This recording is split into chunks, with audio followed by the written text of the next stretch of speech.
Whenever you are. Waiting for tomorrow was today, something that relates to my life very clearly. In high school, I got a little bit lost. I knew what I wanted to do with my life. I knew I wanted to major in psychology, work with people in prison, forensic psychology. I didn't know how to get there, and I wasn't doing the work it would take to get there. I was in AP class in high school, but riding along with a B or C, so it was pretty much as if I were in regular classes, not trying my best, doing what I needed to get by. This all changed one night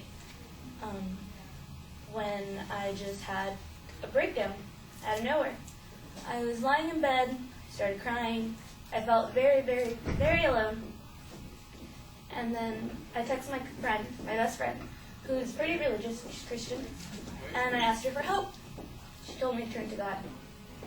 And I did. Since then, I started going to church with her. My life was never out of order, in a sense, in a personal sense, in a godly way.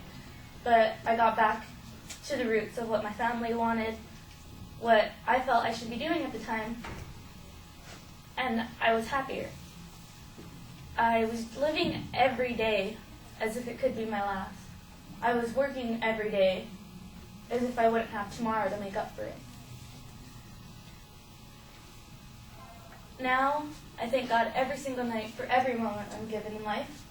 I thank Him for it, and I ask Him to make the next day just as great. I also thank Him for every strength He's given me to make the next day great. Now, I don't want to do psychology anymore. I still do, but I decided to change to nursing, something that was, I'm still teetering over because it's sort of, to me, a way of falling off of going to med school, which is what I really want to do, but I don't feel I can do it. So I'm pushing myself every day to convince myself that I can do it. Whether I can or can't, I truly don't know, but I push myself every single day because it's true that nothing's ever promised tomorrow. Today. We have today, we don't know if we have tomorrow, so we should live every single day. Any opportunity you get, you should tell yourself, why not? Why not go do this fun, amazing thing? Why not go on this 5-hour road trip to see the mountain? Why not hike just to see the lights? It's something you can do.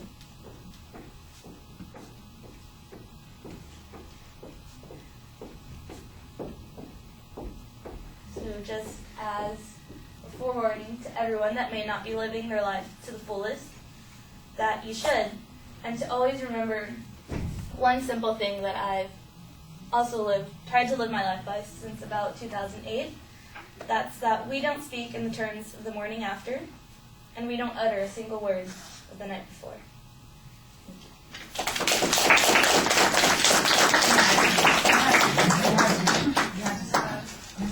Oh my gosh, you're like, when I die, say every time I die.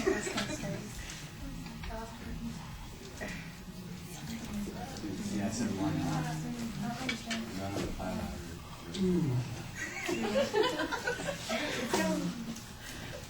Great.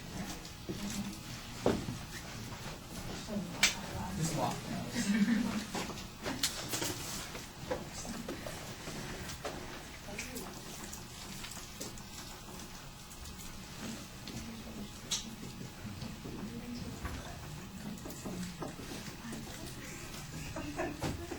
How are you? Man, that's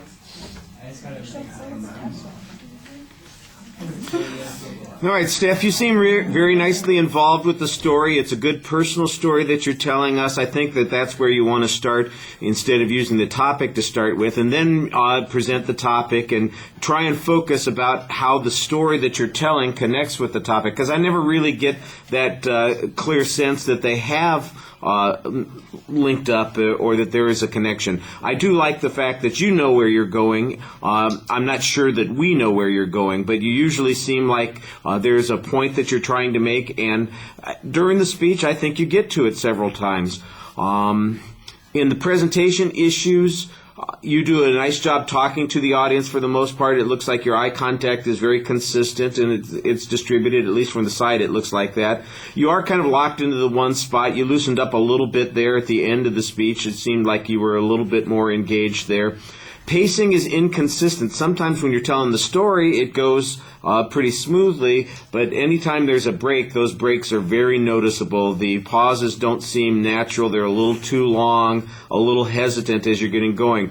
Gestures, you have a tendency to kind of clasp your hands down below. That's where all your anxiety seems to be coming out. That little bit of hesitation here and there, and then sort of the hand-wringing thing that people do sometimes when they're nervous, and so you're going through that whole motion again and again with your hands.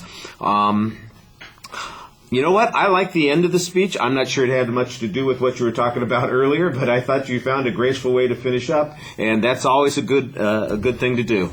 All right, thank you.